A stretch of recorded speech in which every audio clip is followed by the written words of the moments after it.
watu wakimfahamu Mungu vibaya. Mafarisayo walimuelewa Mungu vibaya, Bwana Yesu Kristo.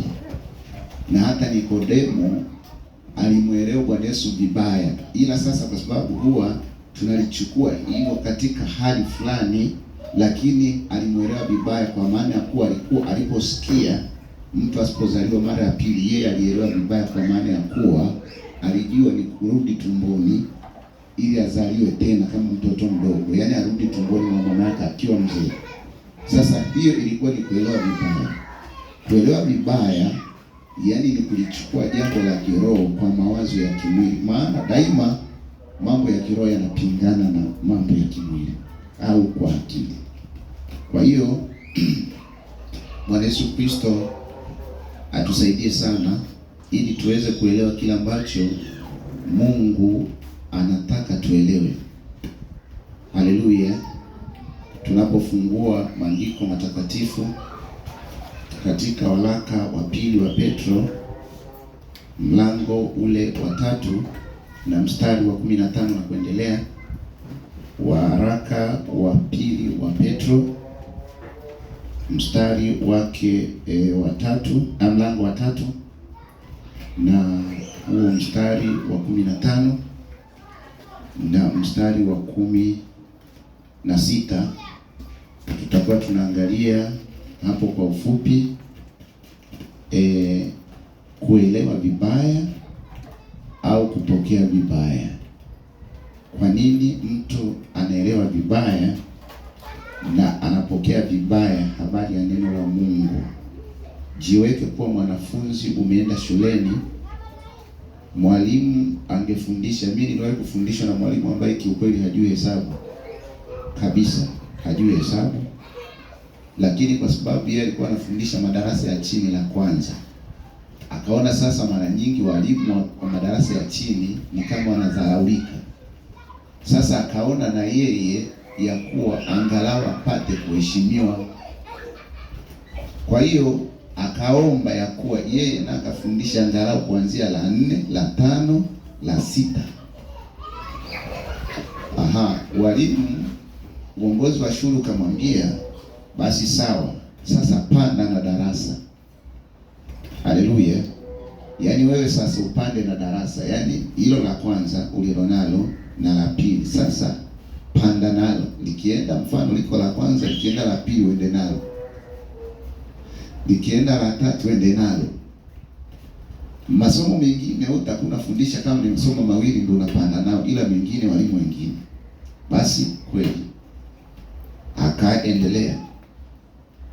Ilipofika la 6 tena akachukua sasa masomo anatufundisha sisi sasa, ila sisi hakupanda na sisi. Haleluya. Hakupanda na sisi kwa sababu ya yeye kujitahidi. Sisi tulikuwa ametufundisha la kwanza, ila sasa tukaendelea. Sasa aliyopanda nao alipowafikisha la 5 akaona na la 6 anaweza kufundisha sayansi. Basi ilikuwa ni changamoto sana kwake. Ilikuwa ni changamoto sana kwake, na sasa tena akataka afundishe na hesabu. Mstari wa namba, siasi na chanya kuzichola, yaani ilikuwa ni changamoto. Sasa ilikuwa wakati anafundisha, kwanza wanafunzi tumekaa kimya, tumetulia. Ijapokuwa tulikuwa tunaona kabisa ya kwamba kiukweli anachanganya mambo, ila kwa sababu ya utaratibu na sheria iliyopo, sisi tulikuwa tumetulia kwa sababu kwanza yeye ameajiriwa, yaani baraza au wizara ya elimu, mfumo unamtambua. Sasa alichokuwa nakifanya wakati mimi nimemaliza shule ya msingi, alikuwa anakuja mfajiri kabisa na niwahi wakati nataka kwenda shule sekondari, nimwandikia kanuni za maumbo ya hesabu na kumwelekeza. Mimi namuelekeza hata anachelewa, jua linachomoka wakati nakoenda nyumbani. Ile nilikuwa natumia basikeli, namuelekeza baadaye naenda. Haleluya. Jina la Bwana libarikiwe sana. Amen. Kwa hiyo nikitoka shule sekondari, napita pale shuleni nakuta yuko darasani, ananikaribisha niingie kwamba waelekeze bwana. Waelekeze, msikilizeni huyu. Sasa naelekeza pale. Jina la Bwana libarikiwe sana. Lengo ni nini? Kiukweli anayesimama kuhubiri sio kwamba anafahamu sana kuliko wengine wote. Inaweza kabisa isiwe hivyo. Lakini kwa nini yuko pale? Ni kwa sababu Mungu anataka athibitishe sasa unyenyekevu wako na unyofu wako. Haleluya, unyofu wako. Sasa tumeambiwa ya kuwa huku Mungu anadai heshima. Haijalishi mtumishi wa Mungu amekosea jinsi gani, Mungu anadai heshima. Sasa Mungu anataka kicho. Sasa hiki kicho, heshima kuiomba huyu ambaye ni muhusika ni jambo gumu. Lakini yeye angetahadharisha kwa kuambia tu watu wasiingie kwenye shida. Lakini maandiko yako wazi ya kuwa na ujumbe uko wazi na utaratibu kuwa hujaelewa kilichohubiriwa, kuliko uende ukajadili mahali fulani pembeni. Ni vizuri kumuuliza mtu aliyehubiri. Na ndio maana mpendwa, mtumishi wa Mungu alipokuja hapa mgeni akahubiri kitu fulani ambacho kikatatanisha neno kabisa, na yeye aliposema kwamba niulizwe hapa hapa isije ikaleta shida nikiondoka, ilikuwa ni utaratibu wa Roho wa Mungu. Na sasa ni wajibu wa mhudumu mchungaji kuyasawazisha mambo ikiwa kuna contradiction, kuna hitilafu imeonekana ya wazi, lisaishwe pale pale, asije yeye akakabiliwa na maswali magumu ambayo sasa asingeweza kuyathibitisha kwa maandiko. Bwana Yesu abariki sana. Haleluya. Haleluya. Amina. Sasa tunaposimama kuzungumza habari ambazo zingenichanganya, lakini kumbe maandiko yako yanasema hivyo, halafu nilikuwa nimeshakipinga vikali na kukataa, ingekuwa ni jambo ambalo ni gumu, kwa sababu maandiko hayajitetei au maandiko hayajipingi. Lakini maandiko hayapunguki kusudi la Mungu. Kusudi la Mungu liko pale pale. Kwa hiyo tutaangalia kwa ufupi. Bwana Yesu abariki sana. Kwamba kuelewa vibaya. Watu wanaelewa vibaya. Tutaangalia tuone kuelewa vibaya maana yake ni nini na kwa nini watu wanaelewa vibaya. Haleluya. Na mimi sasa nimeshafika hapo. Tusimame sasa haraka, wa pili wa Petro mlango wa 3 mstari wa 15.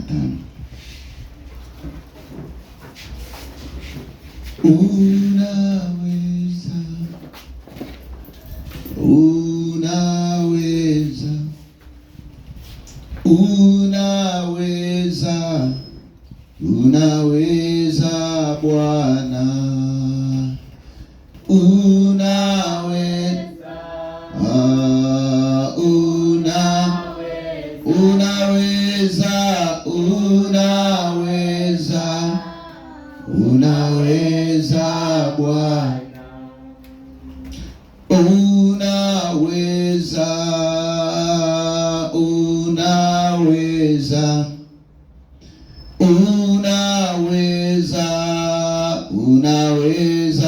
Bwana, unaweza Bwana, unaweza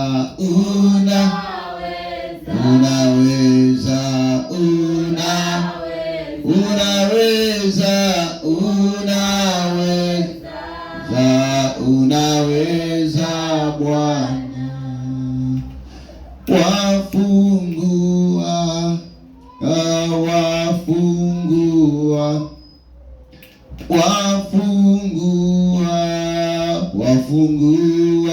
Bwana,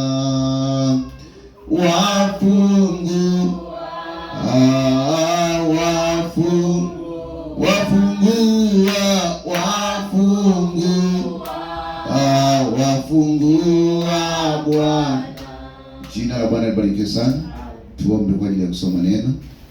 Mfalme wetu wa thamani, Mungu mkuu, Baba wa milele, mwenye nguvu, unayeweza mambo yote, Mfalme, tunajisalimisha na kujiweka mkononi mwako kwa sababu wewe unaweza Bwana, unajua mambo yote. Bwana Yesu Kristo, macho yako Bwana Yesu Kristo huenda Bwana Yesu Kristo kila mahali, yeye akiwachunguza wema na wabaya. Baba Mungu mpenzi, Mfalme, tunaomba Bwana Yesu Kristo kwa sababu umetuona, uturehemu pale Bwana Mungu tupenda kinyume, tumeneni sivyo stahili Bwana. Na kutukuza na kushukuru Mungu kwa kuwa utatusaidia. Baraka zako ziwe pamoja nasi Mfalme. Tunajinyenyekeza na kujiweka mkononi mwako. Baba, imeandikwa ya kuwa mkabidhi Bwana kazi zako na mawazo yako yatathibitika. Bwana Yesu Kristo mpenzi, na kukabidhi sasa yote kwa pamoja na huduma hii na utumishi wote Bwana. Haja na mahitaji yetu tunaweka mkononi mwako na chini ya damu. Tusaidie uliye mponyaji, ponya magonjwa, ondoa vifungo, shida na kila kitu kinyume cha neno lako, ukiondolee mbali Bwana. Sisi tumekuja Bwana Mungu kutoka kwako kwa imani. Bwana Yesu Kristo, libariki neno lako Bwana. Tunapolisoma Bwana Yesu Kristo, Baba Mungu, likafanye likatende kazi ambayo kwa Bwana Yesu Kristo ulituma. Bwana Yesu Kristo, kama kutufungua na kutuweka huru Bwana. Tusaidie, tutumie Roho Mtakatifu atuongoze, maana ni mwalimu anayejua, akatufundishe Bwana katika ukamilifu wako. Na kushukuru nami nishikilie na kujiondoa njiani kwa jina la Yesu Kristo kwa Mwokozi, usema nasi. Amen. Imeandikwa katika waraka wa pili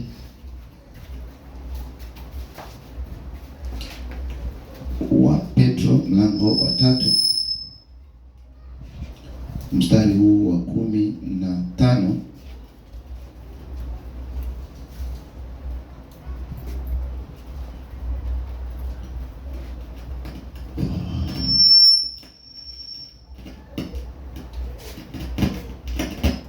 Bwana Yesu abariki sana. Nasoma kwa jina la Bwana Yesu Kristo. Nanyi uhesabuni uvumilivu wa Bwana wetu kuwa ni wokovu, kama vile na ndugu yetu mpenzi Paulo alivyoandikia kwa heshima aliyopewa, kwa hekima aliyopewa, vile vile kama katika nyaraka zake zote pia, akitoa humo habari za mambo hayo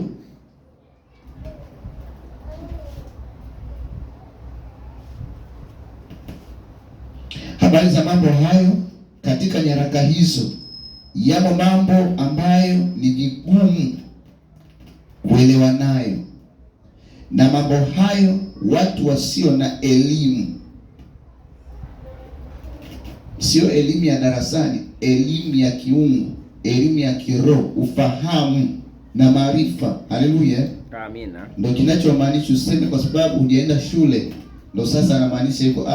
Watu wasio na elimu, yaani unasikia wasio imara, uyapotoa kama vile wayapotoavyo na maandiko mengine. Haleluya, amina, kwa uvunjifu wao wenyewe. Bwana aliongeze baraka na lako kulisoma. Naomba tuketi. Ya kwamba mtumishi wa Mungu Petro, mtume wa Bwana Yesu Kristo Petro, anaonesha ya kuwa nyaraka zote za Paulo hakukuwepo na waraka uliokuwa mrahisi kueleweka na watu. Haleluya, haleluya. Anasema mstari wa 16 kwamba vile vile kama katika nyaraka zake zote pia, akitoa humo habari za mambo hayo. Katika nyaraka hizo yamo mambo ambayo ni vigumu kuelewa nayo, na mambo hayo watu wasio na elimu, wasio imara huyapotoa kama vile wayapotoavyo na maandiko mengine kwa uvunjifu wao wao wenyewe. Basi wapenzi, mkitangulia kujua hayo, jilindeni nafsi zenu, msije mkachukuliwa na kosa la hao waharifu, mkaanguka na kuacha uthibitifu wenu. hiyo tunapokuja ibadani tunatakiwa kujilinda kama maandiko yanavyosema. Wako watu, unajua, tunaposema ya kuwa sisi ni waaminio, sisi ni Wakristo, tumetolewa kwenye mifumo ya kiakili ya kutegemea kitu chochote kibadala. Haleluya! Kitu chochote kibadala. Tunaposema tumerudishwa kwenye imani ya mitume, hakukuwa na kitu chochote kibadala. Na tuliona Jumapili, imani sio kitu ambacho ni alternative, yani kitu mbadala, kwamba kipo kitu fulani cha kwanza halafu kinakuja hiki imani, yani alternative, yani wazo mbadala, njia mbadala, kwamba ile ya kwanza imeshindikana, sasa ili wazo mbadala ambalo ni zuri. Imani sio kitu temporary. Imani sio kitu cha muda. Imani sio kitu ambacho ni wazo la pili. Imani ndo kitu cha kwanza, na ndicho kilicho tunaona ya kuwa Waebrania mlango unaoelezea imani vizuri. Hata vitu tunavyoviona kwa macho leo hii, haleluya wapendwa, yani chochote unachokiona kiliumbwa kwa neno, kwa maana ya kuwa Mungu alinena, alitamka kikawepo. Ulimwengu huu Mungu aliunena ukawepo. Haleluya. Na imeandikwa ya kuwa imani ni kuwa na hakika ya mambo yatarajiwa. Sasa unaposema kuwa na hakika ndio imani, sasa unawezaje tena kuanza kulijadili hilo? Yaani ni kwamba si umeamini, tuliona Jumapili, si ndio? Umeamini ya kuwa hii ni kweli, wewe ukaenda ukabatizwa, wewe kwamba ulikuwa sehemu fulani ambayo haiko sawa. Sasa umeona hiyo wewe, na ukaonyeshwa wewe, na utaratibu ukapewa wewe, na ukaonyeshwa Mungu ameweka njia mbili mbele yako, yaani uzima na mauti. Chagua uzima. Tena Mungu ukisema kwamba imani ni hiari, Mungu mwenyewe baada ya kuonyesha, ya kuweka mambo mawili, uzima na mauti, yeye anakuambia chagua uzima. Bado hajakuacha usiji ukasingizia ya kuwa Mungu mimi aliniwekea hayo kwa sababu ya upungufu wangu na uvunjifu wangu. Niliona hilo nichague kwa sababu hakukuwa na ili elekezo la moja kwa moja. Mungu anakuambia sasa chagua uzima ili upate baraka. Kwa hiyo na maana uzima wa Mungu una baraka, lakini kifo au mauti kina laana. Kwa hiyo Mungu anasema hivyo. Sasa tunaporudi kwenye imani, yani ni kuwa na hakika ya mambo yatarajiwa, yani ni hakika, sio tena jambo ambalo umelichunguza, muda wa research umeshaisha. Ulipoambiwa ya kuwa walitembea hivi, msingi ni huu, muda wa research umeisha, kwa sababu maandiko huwezi ukafanyia research, huwezi ukayatafiti maandiko. Kila neno la Mungu limehakikishwa. Haleluya, haleluya. Kwa hiyo kama ni kuwa na hakika na mambo yatarajiwa, kwanza hayapo. Kwa hiyo sasa wewe unaambiwa uwe na hakika.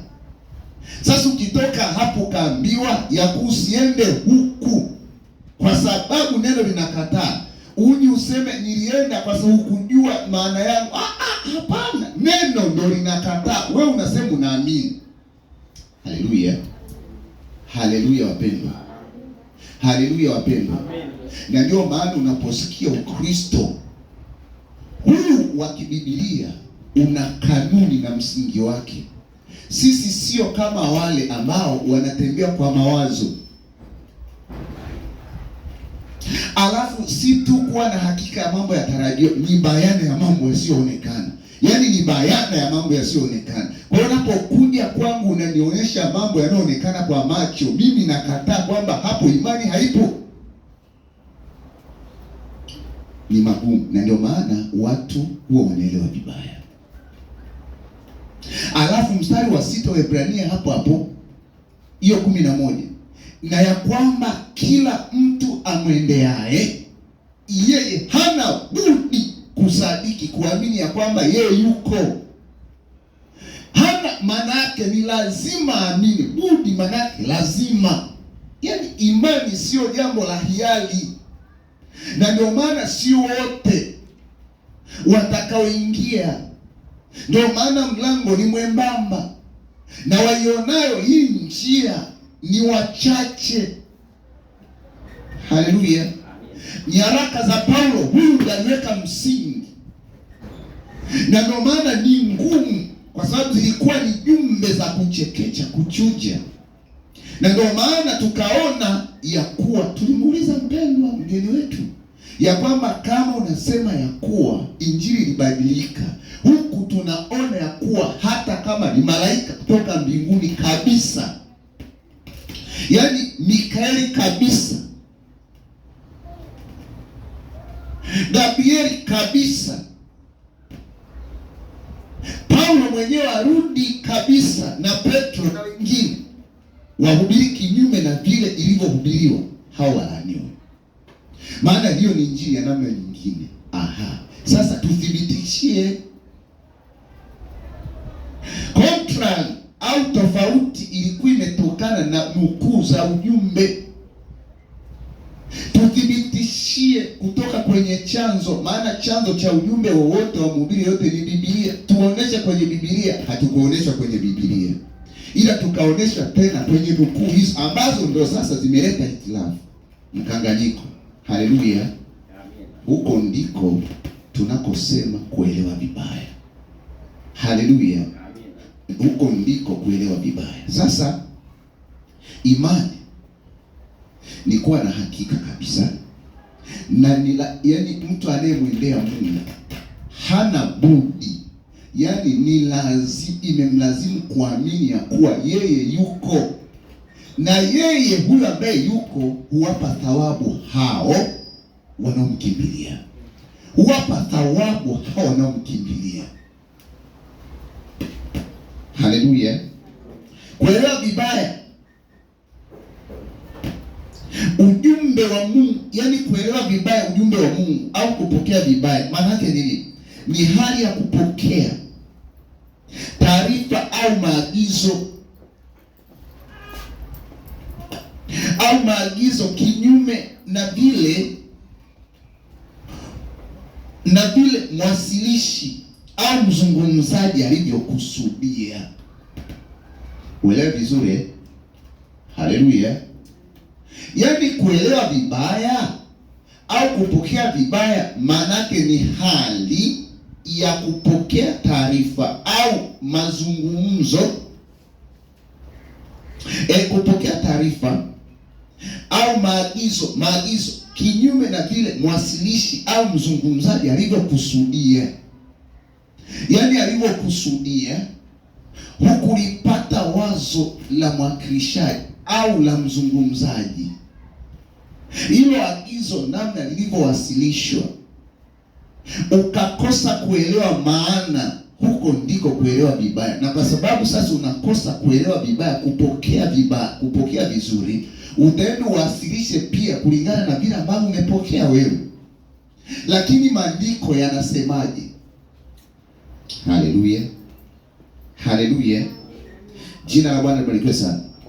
Kiroho, maana hii inaweza ikaeleka vibaya kivyovyote tunapozungumzia kwa upande wa rohoni. Kiroho hii inatokea pale mtu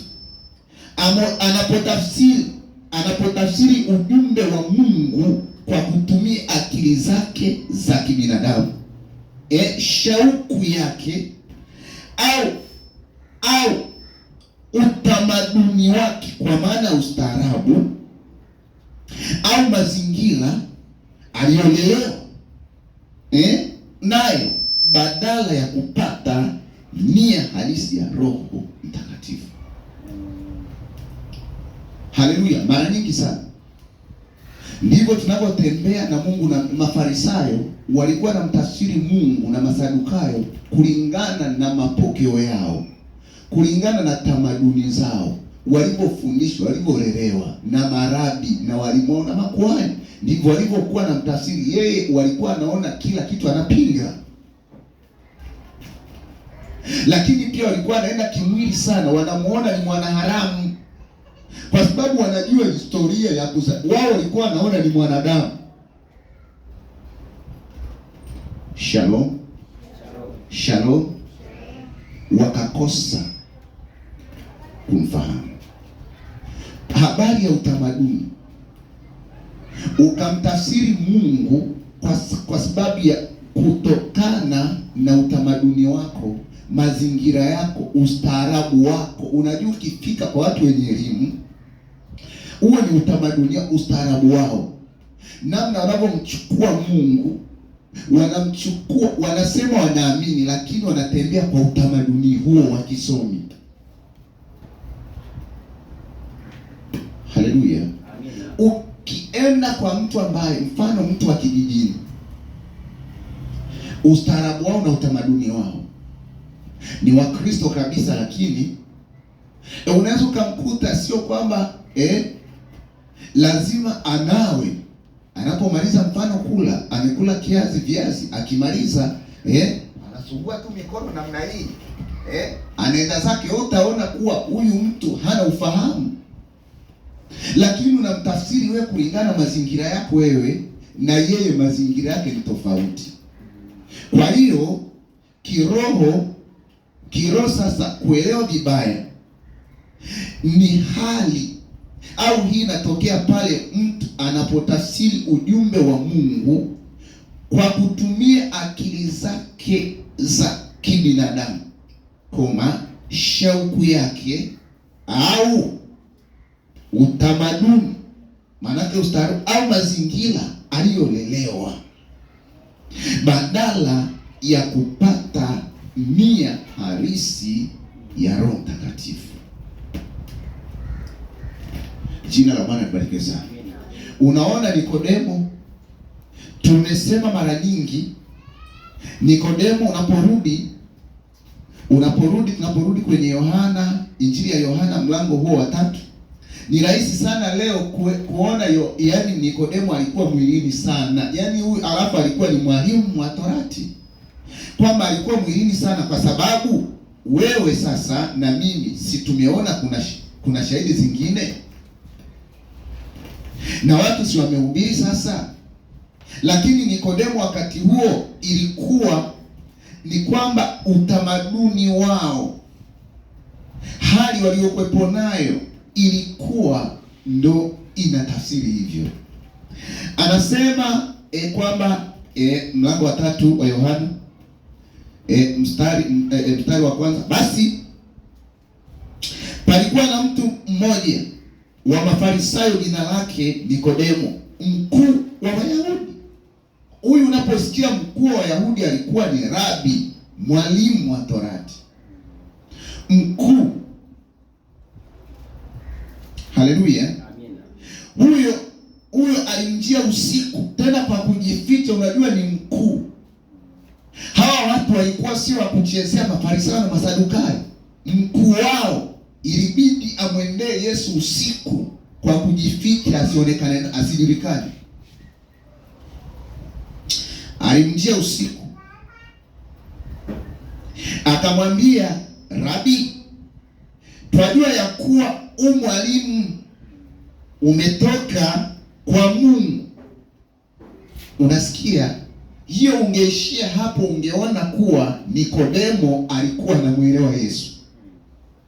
Na sisi ndo tunapojaribu kuchukua maandiko kwa nia zetu za kiakili, tunadhani tunamuelewa Yesu.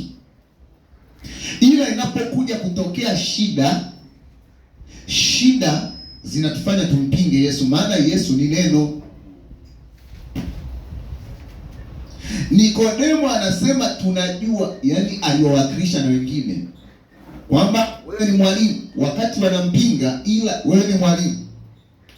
Anasema kwa maana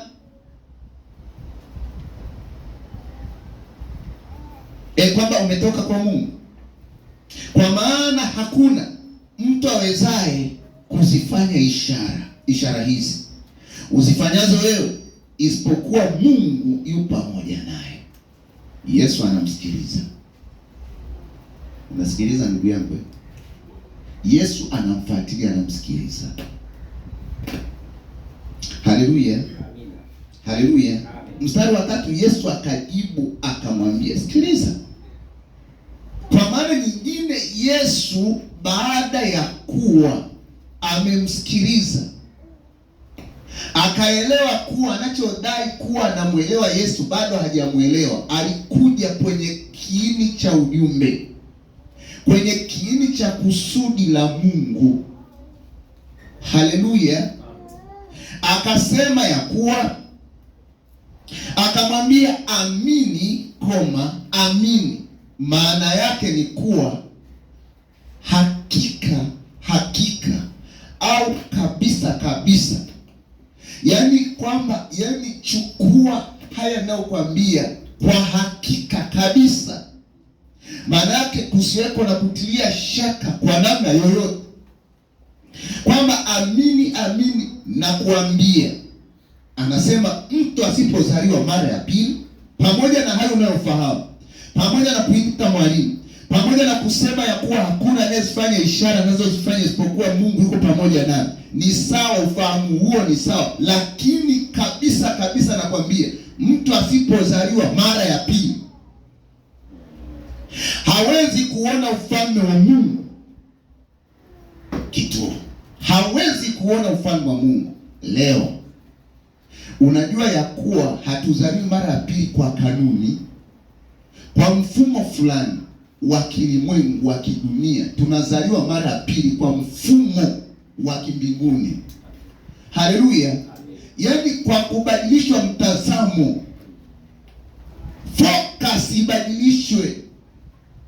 Hawezi ukaenda na mambo mawili unatilia shaka na kuamini pale pale. Hapana, haiwezekani. Na leo mawazo ya washirika ndio yanayotawala na kuendesha makusanyiko, makanisa. Kwa sababu hawa wanaodhaniwa kuwa wameitwa na Mungu hawajui kushikilia kila ambacho Mungu anataka kishikiliwe. Haleluya. Na ndio maana ukiangalia, yani kulikuwa na watu ambao walikuwa wanawakilisha kupeleka taarifa za watu kwenda kwa watumishi wa Mungu. Musa aliwekewa Haruni, kwamba Haruni alienda kusema na watu akasikia. Haruni ndo anaenda. Haleluya. Haruni ndo anaenda. Leo hii neema ya Mungu imekuja, watu tukaichukua vibaya neema ya Mungu, kwamba kila mmoja anaenda kuhoji, na anachohoji ni mawazo yake yeye, sio ya kwamba neno limepingwa au kupotoshwa. Yeye anachojaribu kwenda kumwelekeza mtumishi wa Mungu kwamba atembee kulingana na ustaarabu wake. Ufahamu wa Nikodemu ulikuwa ni mkubwa. Sasa anasema mtu pamoja na kujua haya asipozaliwa mara pili hawezi kuona. Unajua kuona kitu sio kufahamu. Kumbe mtu asipozaliwa mara pili, asipogeuzwa, anazaliwaje mara ya pili? Kwa neno la Mungu, mbegu ya Mungu isiyoharibika. Ukisikia, haleluya. Hebu soma hiyo Yohana mlango huo, urudi hapo mlango wa kwanza. Sikiliza mpendo, tunazaliwa mara ya pili kwa neno. Tunazaliwa mara ya pili kiroho. Soma Yohana mlango wa kwanza mstari wa 10 na kuendelea. Hiyo kuzaliwa mara ya pili na kwaje? Biblia inasema mstari wa 10, alikuwako ulimwenguni. Sikiliza, Bwana Yesu anasema mlango uliotangulia kabla ya huu watatu, alikuwako ulimwenguni.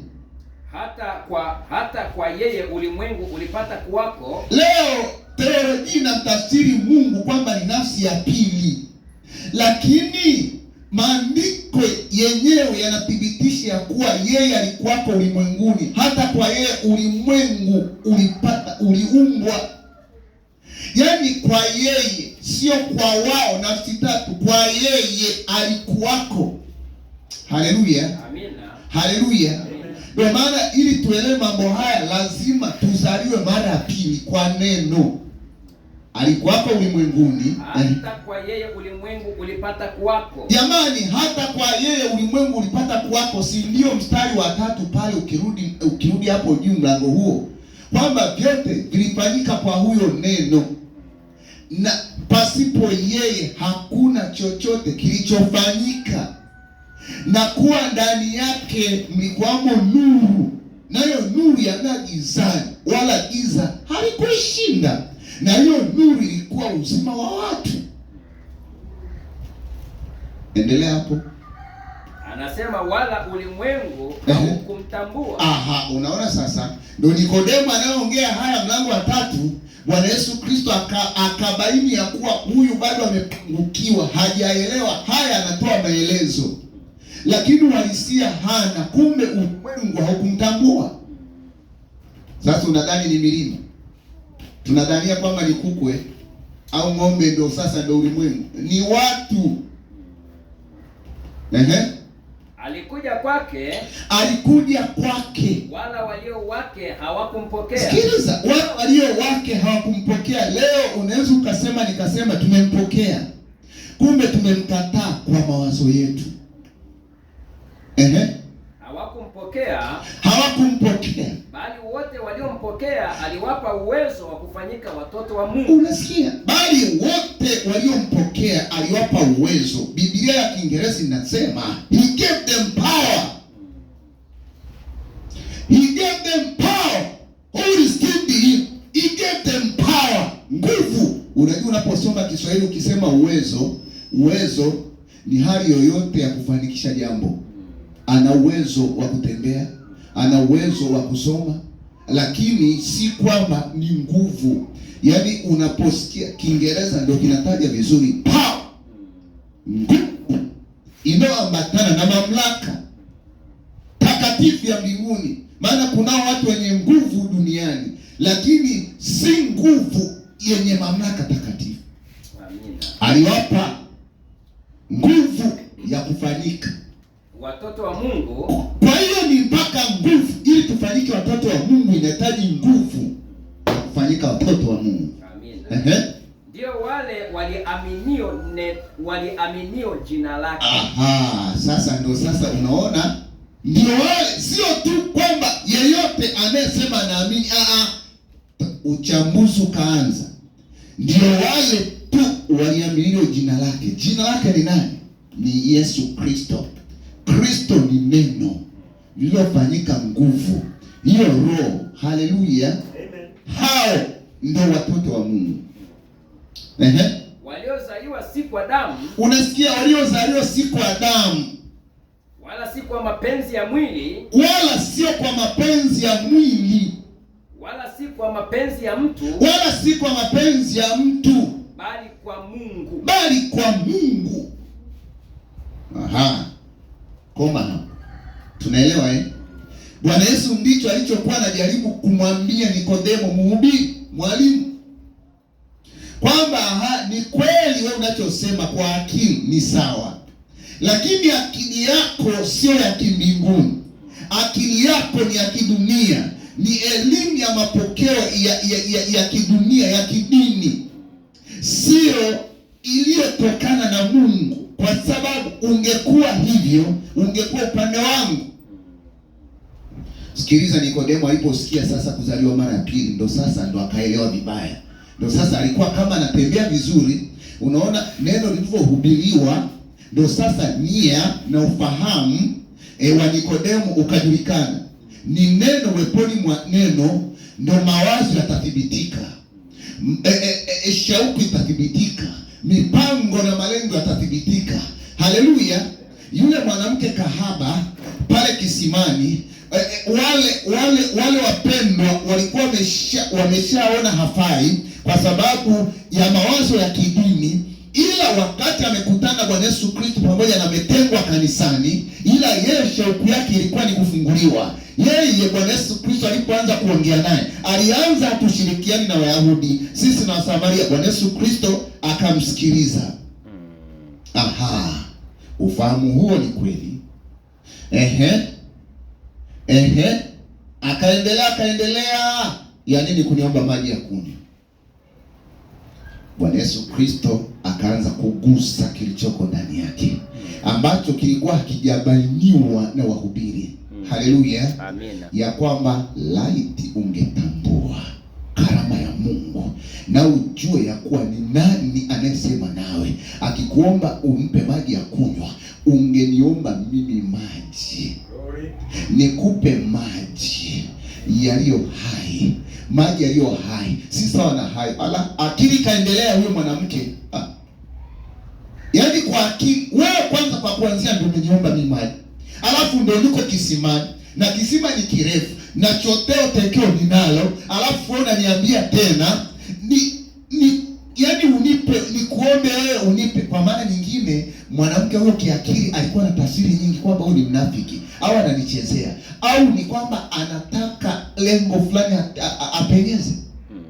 Maandiko anasema kwamba wanafunzi wake alikuwa amewaagiza mji. Unajua hiyo ilikuwa ni scenario ambayo sio ya kawaida, ingevuka mbali mawazo ya Petro aliwatawanye kwenda mjini. Alikuwa anajua kuwa anakwenda kuwa na interview isiyokuwa ya kawaida, mahojiano ambayo sio ya kawaida, kumng'oa huyo pepo ambaye alikuwa ndani ya mteule. Amina. Wanafunzi wake maandiko anasema walikuwa wamerudi, walikuwa pembeni wakimsikiliza. Anaongea na huyu kama hatuelewi. Haleluya. Amina. Sasa ndo akatembea naye. Ungetambua, ungejua karama ya Mungu. Haleluya. Ungeniomba mimi maji nikupe. Ukishakunywa maji hayo nikupayo mimi, ambayo sio sawa na haya, utakuja unywe maji haya tena, utakata kiu yako siku zote. Allah nasema sasa, Bwana naomba unipe hayo maji. Kwa nini? Kwa sababu hapo unaponiona mimi ni mtu wa kutengwa, nasubiri ili nije nichote, wakati wanawake waungwana wenye heshima wameshachota. Sasa ina maana mimi nakuwa, hiyo ni adhabu. Nipe hayo, kumbe sitakuja tena kuchota haya maji, nayo ni ya manyanyaso.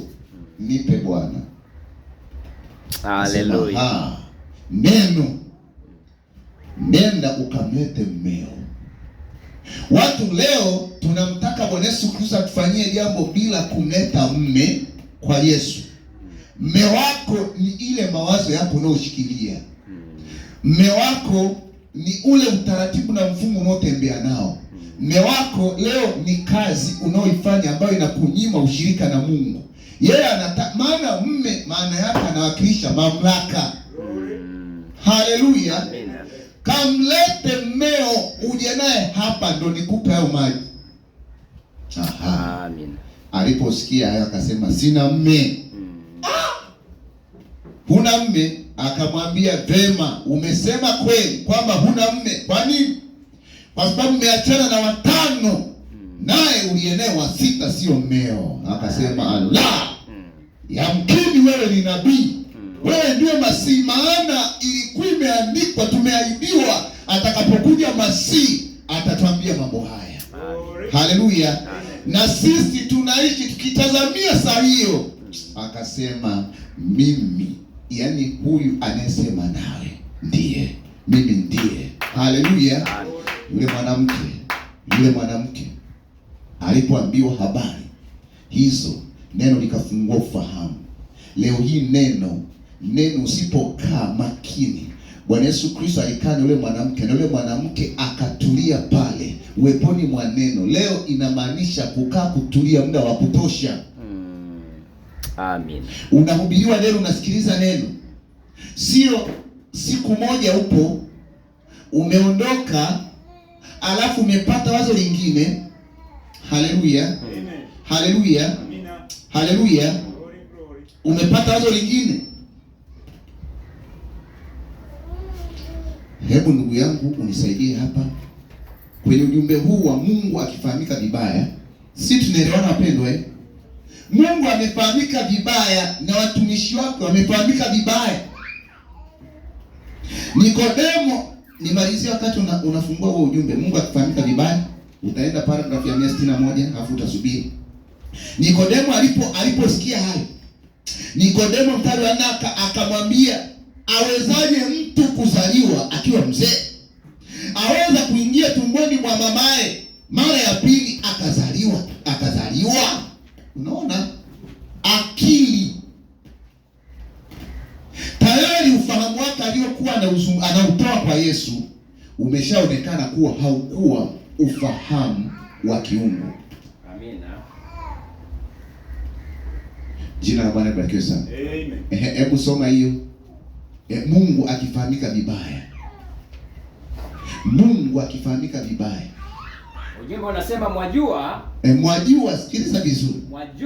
Mwajua kutokuelewa vizuri. Kutokuelewa vizuri kama ambavyo tunazungumza. Mwajua kutokuelewa vizuri hutuingiza katika shida nyingi. Hutuingiza katika shida nyingi. Sikiliza mpendwa. Kutokuelewa vizuri hutuingiza katika shida nyingi. Wakati mwingi watu husema mambo ambayo wanakiri. Wanakariri kama Nikodemo hapa alikuwa amekariri. Wanasema mambo mengi ambayo wamekariri. Wanakariri toka kwa mtu mwingine. Unasikia, toka kwa mtu mwingine ambaye wao hawakumuelewa. Tuliona Jumapili ya kuwa unapochukua watu kutoka kwa mmiliki wa shauri unakuja na kulifanyia kazi, kumbuka hiyo ni dhabihu ambayo katika ulimwengu wa roho huna mamlaka, huna haki nao kisheria. Haleluya. Amina. Hilo humuingiza mtu katika shida. Walimuelewa vibaya mtu alipokuwa anasema jambo hilo. Sasa kwa mtu ambaye hakuelewa vizuri, linamuingiza huyo mtu kwenye shida.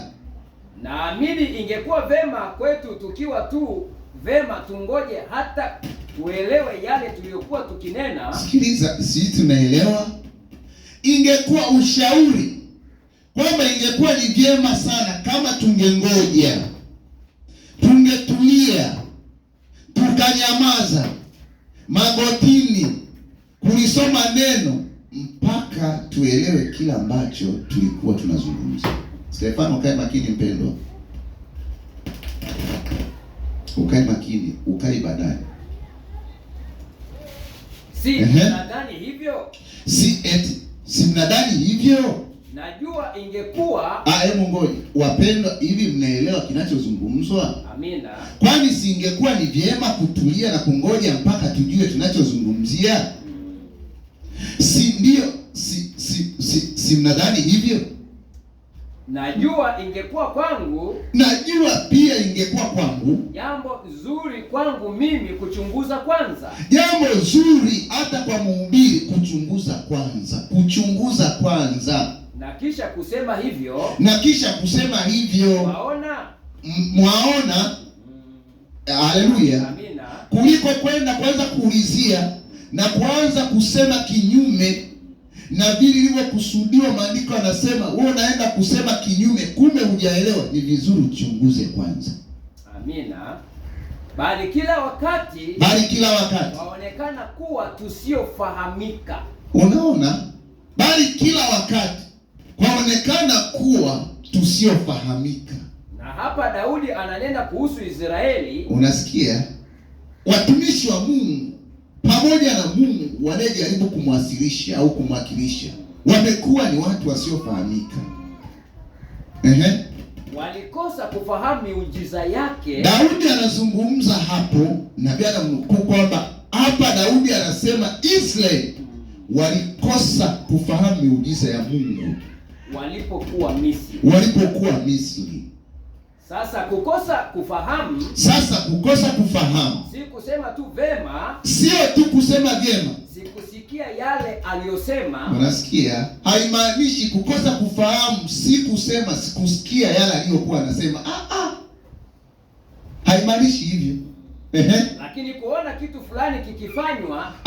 Lakini kuona kitu fulani kikifanywa, si tu kwamba sikusikia vizuri, ila pia kuona kabisa kitu kinafanywa na usijue ni cha nini. Hilo ni kukosa lengo lote kabisa. Kwa maana nyingine, kuelewa vibaya au kupokea vibaya ni kukosa lengo kabisa, maana ni kuwa kinyume na kile alichokusudia msemaji. Amina. Yaani kukosa lengo kabisa. Sasa Mungu hafanyi miujiza kusema tu. Mnaona mimi ni Mungu. Kwamba mimi ni Mungu. Mungu hufanya miujiza ili afahamike. Mwaona? Mungu huifanya kwa kusudi fulani. Na mliona kusomwa kwa Zaburi hapa katika kifungu cha 7. Nadhani kizuri sana. Nataka kukisoma tena. Ndio. Baba zetu katika Misri hawakufikiri matendo yako ya ajabu. Sikiliza, hawakufikiri matendo yako ya ajabu. Mwaona walikosa kuyafahamu. Hawakukumbuka wingi wa fadhili za Bwana, hisani ya Mungu. Wakaasi penye bahari, hata bahari ya Shamu. Lakini akawaokoa kwa ajili ya jina lake. Lakini yeye aliwaokoa tu kwa ajili ya jina lake. Ayadhihirishe matendo yake makuu. Mnaona? Walikosa kufahamu. Kwa nini Mungu kule Misri alitenda miujiza hii? Walikosa kufahamu. Mungu alikuwa na kusudi. Tunapokuja nyumbani mwa Bwana, tunaposema ya kuwa sisi ni Wakristo, tunatakiwa kwanza kujua kusudi la Mungu kutuokoa. Na yeye kwa nini anaponya? Akishaponya, kwani aliyeponywa anatakiwa kufanya nini? Maandiko anasema alipokuwa anafungua alikuwa anawaambia neno moja, enenda umesamea, usitende dhambi tena. Amina. Nenda kajioneshe kanisani. Maana yake maisha yako yawe kwa ajili ya Mungu. Nenda kanisa, nenda hekaluni. Nenda ukajioneshe kwa kuhani wako. Haleluya.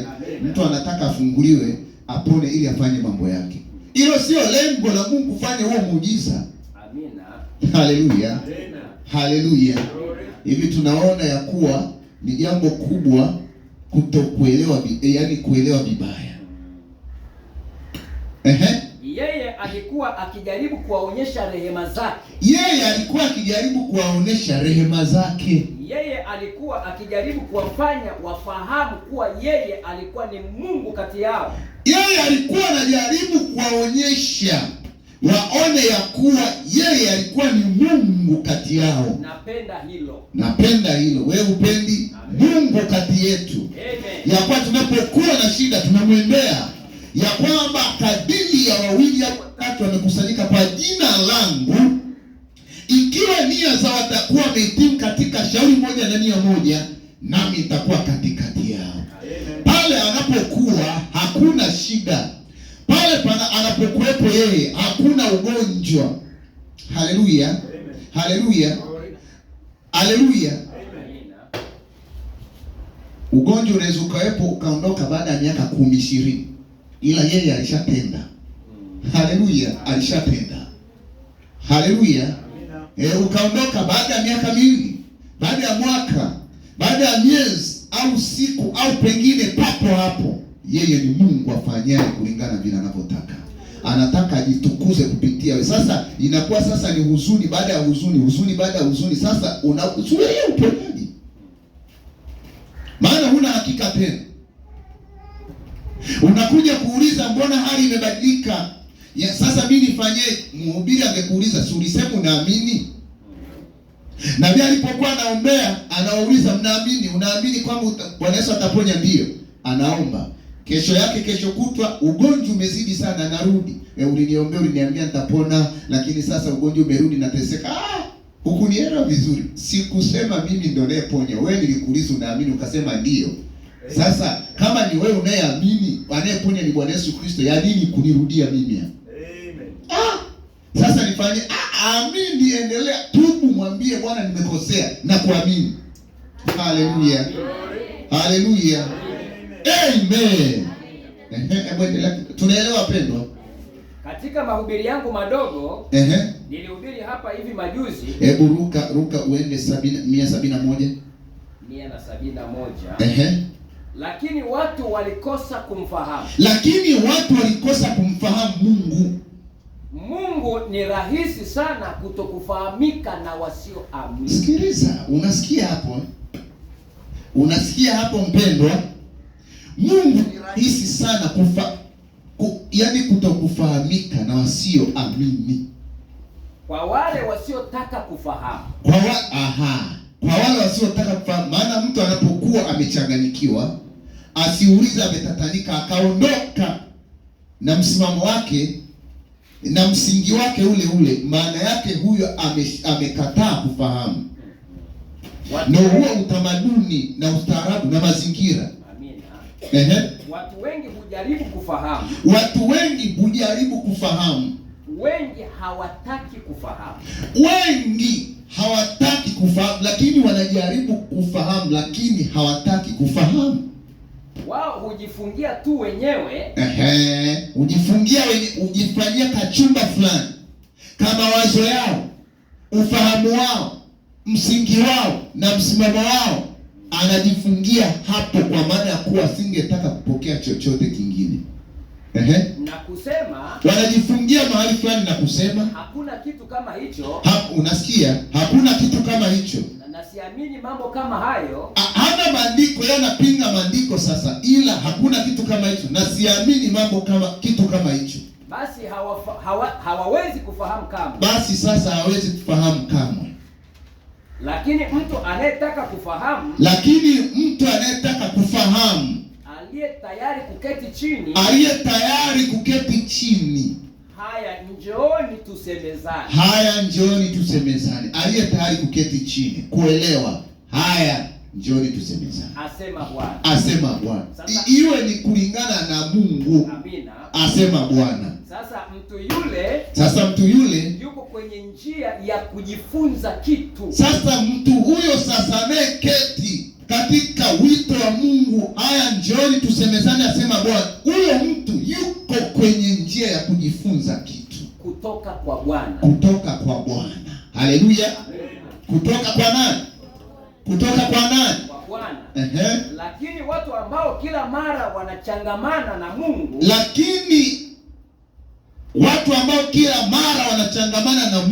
na nguvu za Mungu, ni vigumu kuchangamana na Mungu bila kuchangamana na nguvu zake. Unasikia sasa? Ni vigumu sana kuchangamana na Mungu bila kuchangamana na nguvu zake. Kwa sababu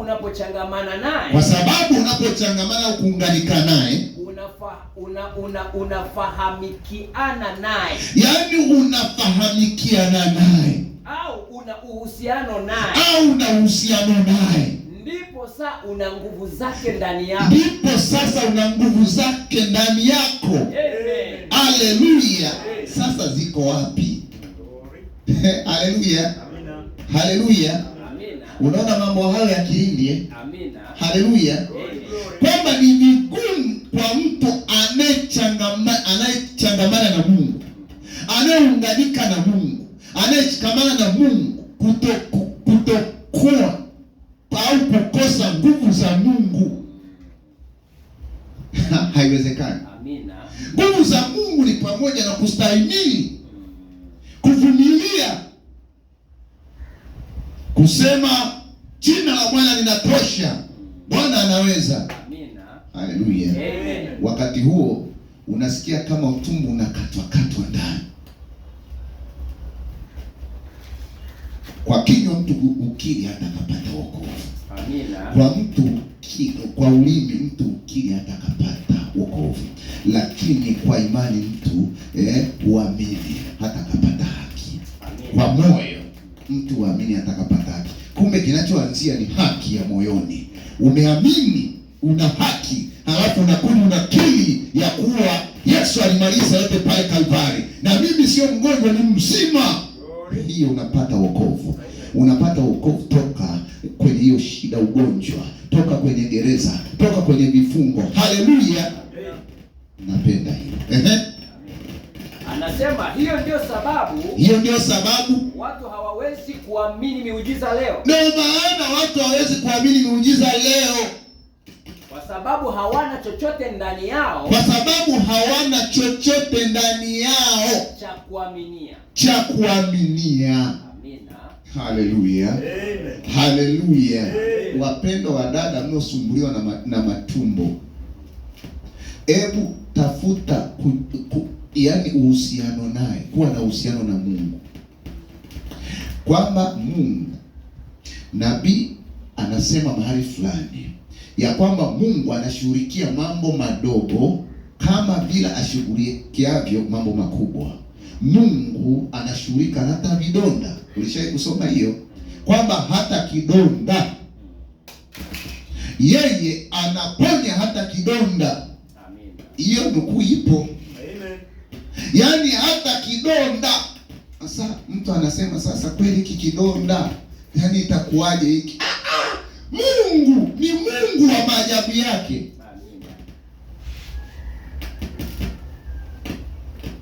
Alafu uweze ukapokea chochote kwa Mungu kama hujapata ono. Unajua wakati unaona unashikilia kwa dhati. Mama niliona sasa, hebu Mungu atusaidie wapendwa. Tunapokuwa na maono, kwa maana tumefunuliwa jambo, tunaelewa, tunang'ang'ania kwa bidii, kwa dhati. Haleluya.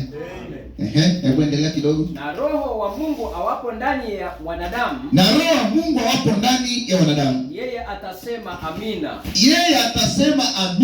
Kwa kila neno la Mungu. Na kila muujiza wa Mungu. Lakini kama mama yangu alivyozoea kusema, huwezi kupata damu toka kwa mboga nyekundu. Eti kwamba kwa sababu ni mboga nyekundu eti upate damu. Kuna yale manani watu wanachemshaga. Unaona sasa haya.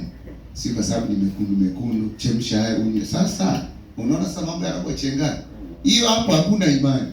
Sasa eti kwa sababu ni mekundu si marozela, si manini, eti utapata damu. Hakuna maandiko huku yanayosema ya kuwa walichemsha mitishamba.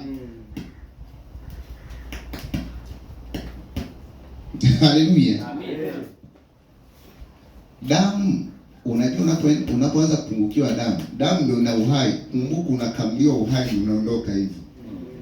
Wewe uhai unautafuta kwenye mboga za majani. Yaani uhai yetu unautafuta kwenye mboga za majani. Eti kwenye kunywa. Yaani haleluya. Kutokuelewa vibaya. Yaani kutokuelewa vizuri. Kunywa haya. Haya. Shauri na nani? Miliki wa shauri. Kunywa yeye kumba alioneshagwa na mzimu.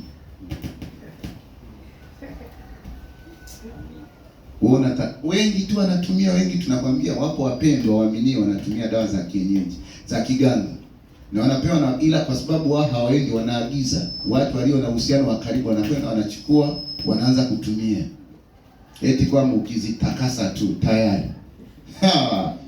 Agano limefungwa hapo unatakasa. Haleluya. Yaani kutokuelewa vizuri. Amina. Huwezi kupata damu toka kwa mboga nyekundu. Kwa sababu haina damu. Hiyo haina damu.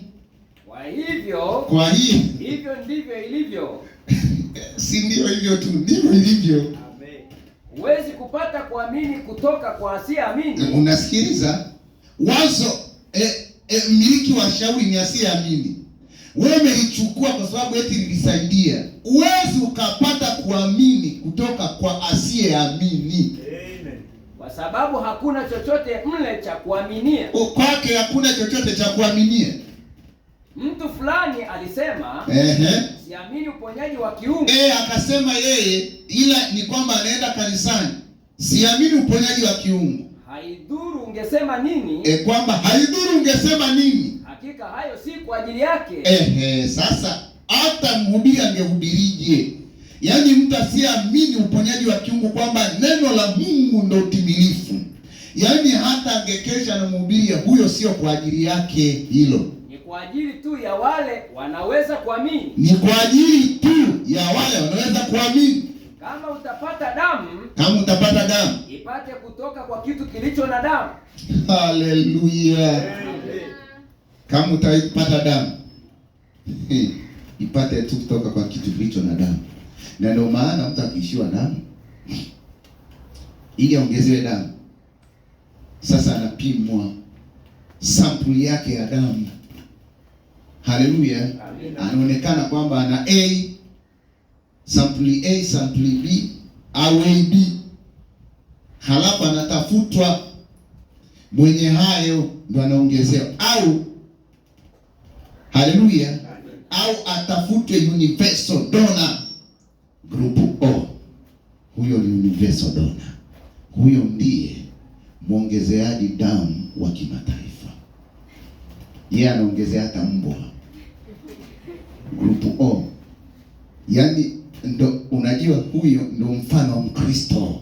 Amina. Haleluya. Universal donor. Mtoaji, kwamba yeye yani ya kwake ni mfano wa damu ya Yesu. Kwamba popote inapoingizwa kwa mwenye nia inaleta uzima. Ila kwa mapepo chali. Ukianza tu mtu ambaye ana pepo, naita damu ya Yesu, damu ya Yesu. Maana yake unaponywesha jini, mzimu, miungu na mapepo damu ya Yesu Kristo, hiyo inaua. Lakini kwa mtu anahuishwa. Amen. Haleluya.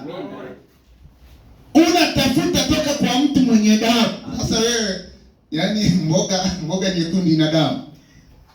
So unasikia kabisa utaenda kwa mtu tena na damu ipimwe, zinaendana.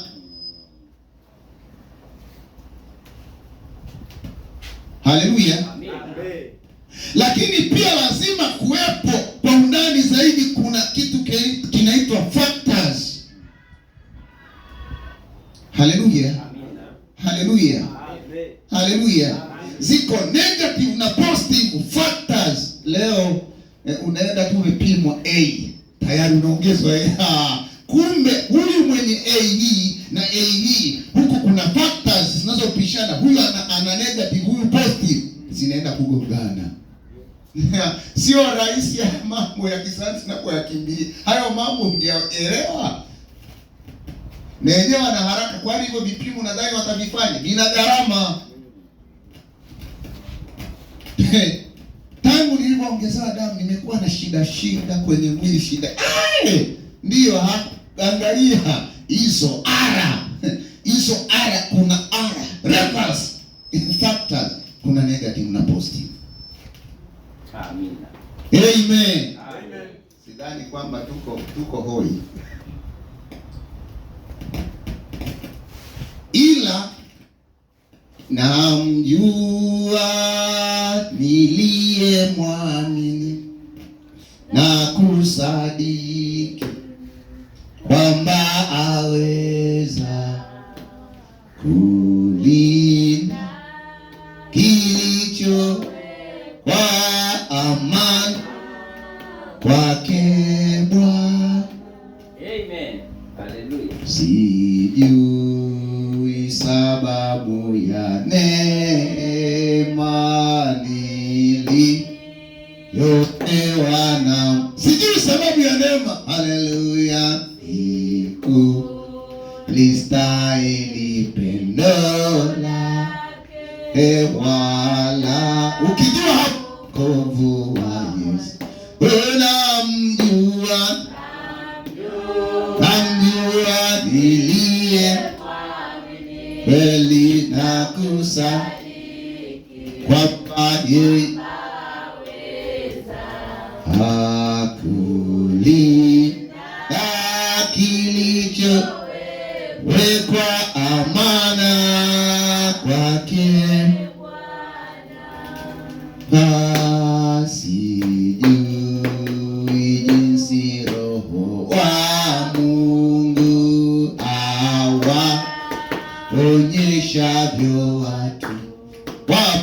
wote wapate kuzitambua dhambi na kumfuata Yesu. Haleluya!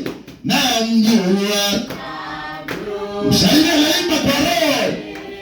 Sijui jinsi roho Mungu anavyoweza kuonesha watu wapate kuzitambua dhambi na kumfuata Yesu. Kuli kilichowekwa amani wake,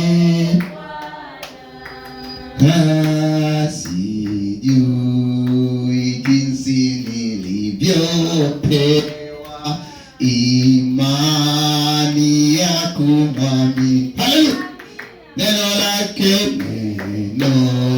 lake Yesu lilileta amani yangu moyo. Amani yake tambua. Wasia jinsi ambavyo umepewa neema ya kumwamini ni kujitahidi, lakini neno lake mfalme huleta amani moyoni mwako. Kicho kwa amani wake,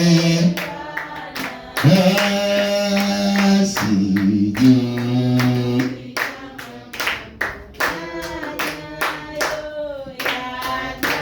Sijui kama mambo yajayo kama yatakuwa ya salama, mpendwa. Lakini nitamwamini Yesu mpaka tutaonana. Haleluya! Namjua. Sijui mambo yajayo kama yatakuwa ya salama, mpendwa. Hakuna juaye, lakini lazima kumwamini hapo mpaka ambapo atakuja kuonana. Oh my God. Ama yake sijui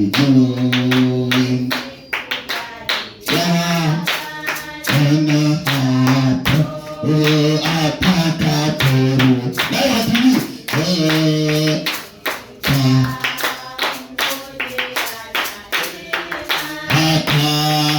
hata kumlaki leo. Amen. Namjua.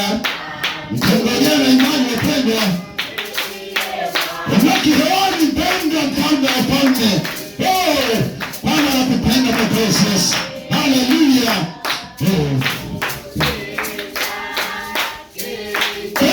Glory to God. Oh my Lord Jesus. Amen.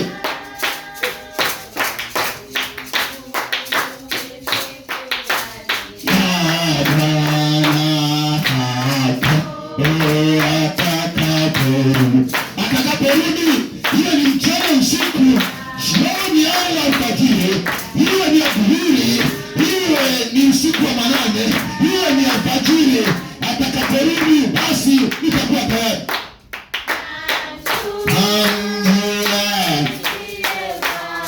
Kweli Bwana, nakusadiki kwamba yeye ndiye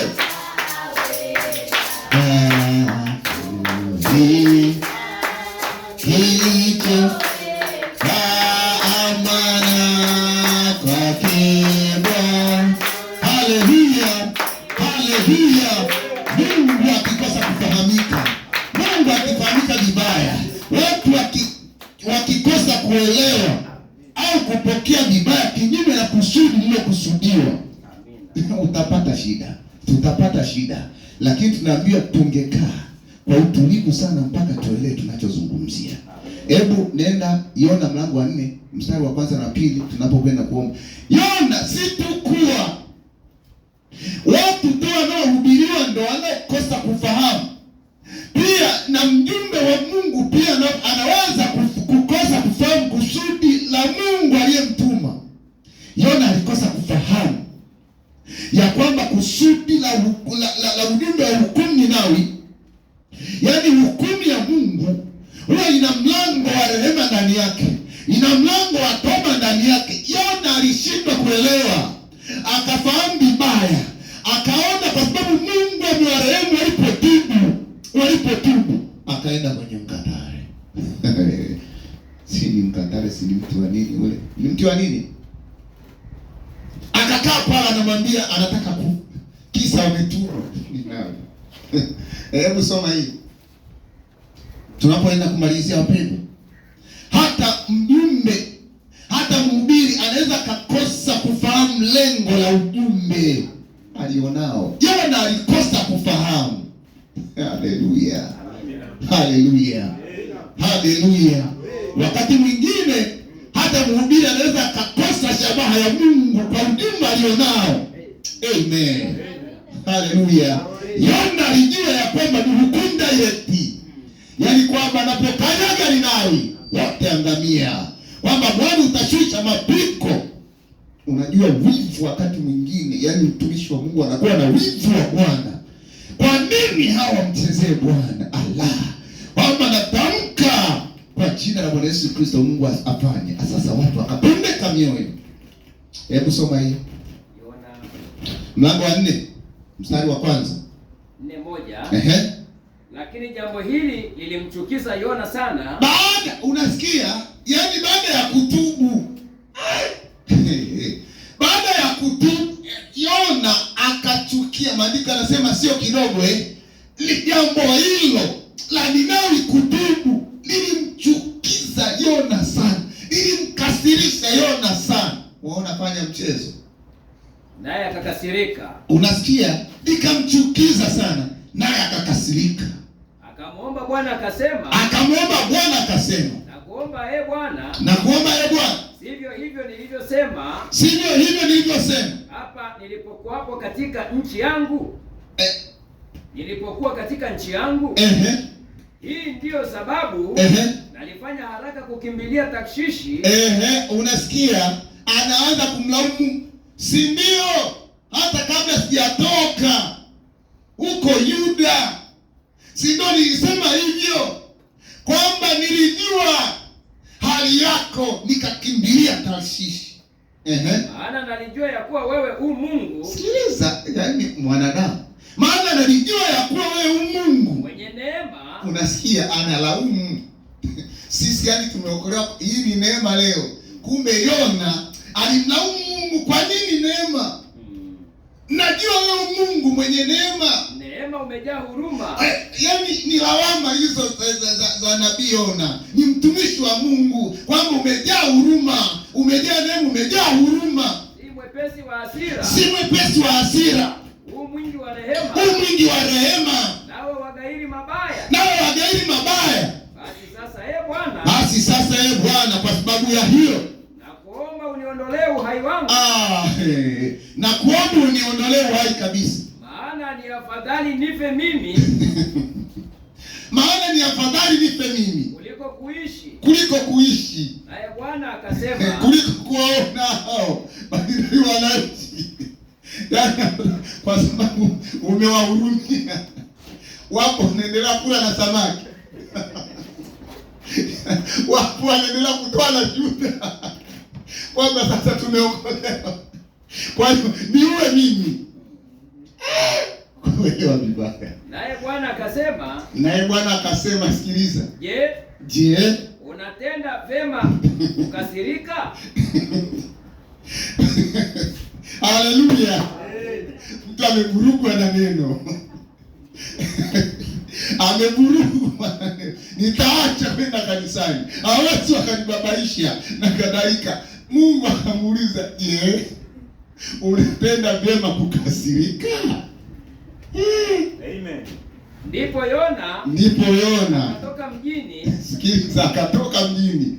Akaketi upande wa mashariki. Kutoka mjini.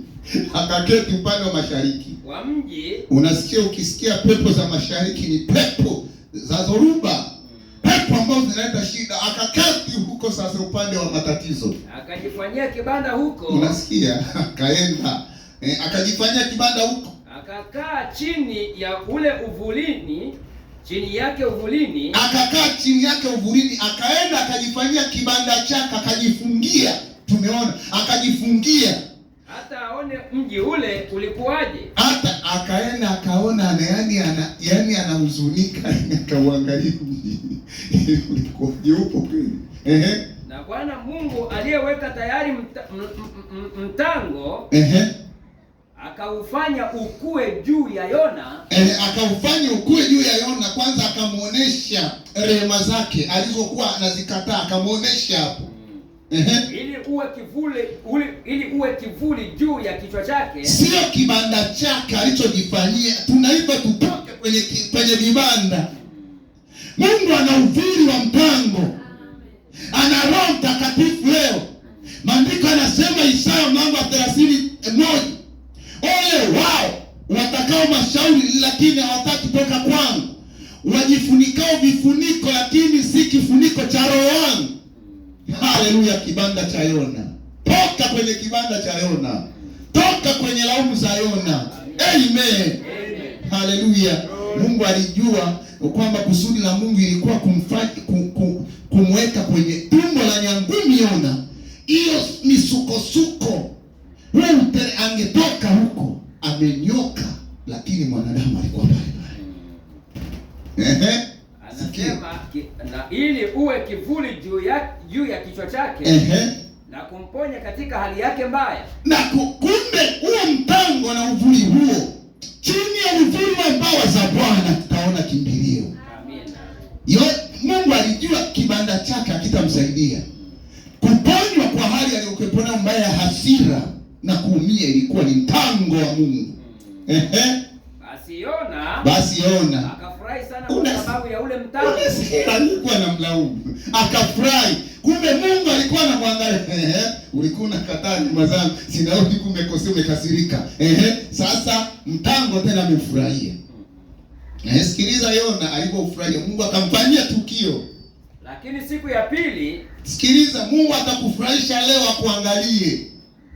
Siku ya pili inakuja. Ulipopambazuka, nimepona maumivu yamepungua, yametoweka. Siku ya pili Mungu akaweka tayari blue. Mungu akaweka tayari blue. Umesahau ulikuwa unawazia. Akaweka tayari blue. Akaweka tayari blue. Funza. Amina. Nalo likautafuna ule mtango. Shetani ni blue inayotafuna. Mungu anaruhusu likatafuna mtango. Ukakatika. Ukakatika. Basi ikawa jua lilipopanda juu. Jua, shida, changamoto, mitihani, misukosuko, dhiki, mapigo. Jua lilipopanda juu, Mungu akaweka tayari upepo wa mashariki. Unasikia, ukisikia mtu akielekea upande wa mashariki siku zote huwa kuna shida. Unaposikia, nilisema mwanzoni, mashariki ukisikia kuna upepo wa mashariki unaletaga nzige. Upepo wa mashariki wenye hali nyingi, wenye matatizo, changamoto na shida nyingi. Jua likampiga Yona kichwani. Hata akazimia. Ulishawahi kupigwa na jua kwanza ukazimia? Unacheza na mambo ya Mungu wewe. Jua likampiga kichwani akazimia. Naye akajitakia kufa. Naye tena akarudia, akatoka tena kwenye furaha. Akajitakia kufa tena. Akasema ni afadhali nife mimi kuliko kuishi. Mungu akamwambia Yona. Je, unatenda vema kukasirika kwa ajili ya mtango? Ulikuwa umekasirika kwa ajili ya hao watu. Akauliza, unatenda vyema kukasirika haya kwenye mtango? Nao pia anakasirika. Unatenda vyema kukasirika kwa ajili ya mtango? Ndiyo, kasema, naye akasema. Na Yona akajibu, ndiyo, natenda vema kukasirika hata kufa. Unasikia? Haya mambo tunaposema ya kuwa kuelewa vibaya. Yaani hata mjumbe mwenyewe, nabii mwenyewe alipitishwa kwenye mitihani Branham. Akachukua bastora. Mara kadhaa anajilenga jibu tu aondoke. Akaenda kwenye nguzo ya umeme anapanda. Ajiachie kwenye nyaya. Zimfiatue ili aondoke. Haleluya. Amina. Haleluya. Amina. Akasema ndio, nafanya vyema. Kukasirika hata kufa. Kukasirika hata kufa. Bwana akamwambia, Bwana mwenye rehema, wewe neema na huruma, wewe umehurumia mtango wewe umehurumia mtango ambao haukufanyia kazi. Yaani unajaribu kunung'unika, kulalamikia mtango ambao haukufanyia kazi wala kuotesha uliomea katika usiku mmoja. Yaani uliomea katika usiku mmoja na kuangamia katika usiku mmoja. Na mimi je? Haikunipasa kuhurumia? Sasa mimi, kwa maana nyingine, mimi niliye usababisha ukue na umeondoka, mimi si ndo ingenipasa kuhurumia? Kuhurumia Ninawi. Anarudisha sasa. Mungu unaona anapomzungusha hesabu za Mungu, unaona zinakona. Mungu yote hayo alikuwa anajaribu kumwangalia ili sasa ajamrudishe kwenye wazo. Na mimi je? Haikunipasa kuhurumia Ninawi. Kuhurumia Ninawi, mji ule mkubwa ambao ndani yake wamo watu zaidi ya 120,000 wasioweza kupambanua katika mkono wao wa kulia na mkono wao wa kushoto. Walikuwa hawaelewi wanachofanya. Yona naona 120,000 Yona alikuwa anataka waangamie, wasioweza kupambanua, ambao hawajahubiriwa Injili. Amina. Kupambanua katika mkono wao wa kulia na mkono wao wa kushoto. Tena wamo wanyama kufugwa wengi sana. Mungu anathamini mpaka wanyama wa kufugwa wengi. Haleluya. Unasikia? Kuelewa vibaya. Yona alielewa vibaya. Mara nyingi tunanung'unika na kulalamika juu ya mtango. Ameleta baraka, anakuletea baraka za kutosha, alafu anakuambia zitoe, mpe mtu. Kama umejenga nyumba nzuri, umemaliza haya toka, mwachie mtu huyu anakuletea. Nilivyohangaika hivyo. Hapana. Huo ni mtango. Tusimame. Kuelewa vibaya yako mambo mengi. Kwa nini watu wanaelewa vibaya mambo ya Mungu? Ni ya roho. Yatupasa kuwa na roho wa huyo mwandishi, Roho Mtakatifu. Mpendwa, unapomalizia hapo, hebu tu nisaidie kusoma hiyo Wakorintho wa kwanza mlango wa 2 mstari wa 14. Mambo haya ni ya rohoni. Pasi na kuwa na huyo roho wa Mungu hatuwezi kufahamikana naye. Wakorintho wa kwanza mlango wa 2 mstari wa 14. Ili tuelewe, lazima tudumu kutulia na kungoja, tukiomba na kusoma neno na ushirika. Haleluya. Na kunyenyekea mpaka atakapoelewa, mpaka atakapogeuzwa, mpaka atakapokuwa wanyenyekevu, kwamba maneno yetu yakolee munyu. Hiyo nalikuwa hajaelewa. Hivi huyu ambaye alikuwa anamuhoji ndio nafanya vyema, hivi akikutana na wewe na mimi atasemaje? Hivi tu, yaani Mungu aliyemtuma. Sikiliza sasa. Hebu soma hapo kwa kumalizia. Biblia inasema, Wakorintho wa kwanza mlango wa 2 mstari wa 14. Basi mwanadamu wa tabia ya asili. Sikiliza. Basi mwanadamu wa tabia ya asili hayapokei mambo ya roho wa Mungu. Si unasikia? Yeye angetafsiri kulingana na akili zake za kibinadamu, sio kuipata nia halisi ya Roho Mtakatifu. Mwanadamu mwenye tabia ya asili hayapokei mambo ya roho wa Mungu. Maana kwake huyo ni upuuzi. Kwa nini? Kwa sababu kwake huyo yeye ni upuuzi. Wala hawezi kuyafahamu. Kwa kuwa yatambulikana kwa jinsi ya rohoni. Kwa kuwa yatambulikana kwa jinsi ya rohoni. Lakini mtu wa rohoni huyatambua yote, wala yeye hatambuliwi na mtu, huyu mtu wa rohoni, kwa sababu anatambua yote ya roho wa Mungu, yeye hatambuliwi na mtu. Amina. Haleluya. Amen.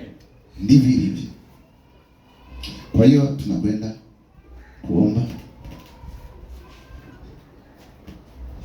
Haleluya.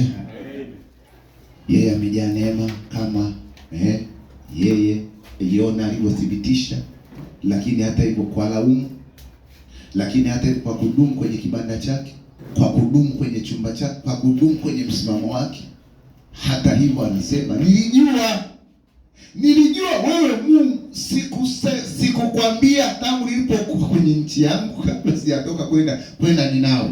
Ndio maana mimi niliona nikimbilie Tarshishi, kwa sababu nilijua wewe.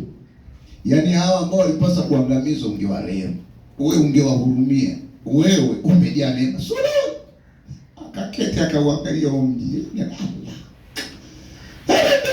Yaani wanaishi. Kuna mtu akiona, yaani mtu mwingine amebarikiwa, amefanikiwa, anachukia. Anachukia kwamba sasa hivi Mungu kwa kweli namshukuru. Yaani naona maono. Anachukia. Anajidai sana. Na wewe uliye na maono hayo, usijivunie. Amen. Yeye amejaa neema. Umejaa neema na rehema Mungu, na kuabudu Bwana.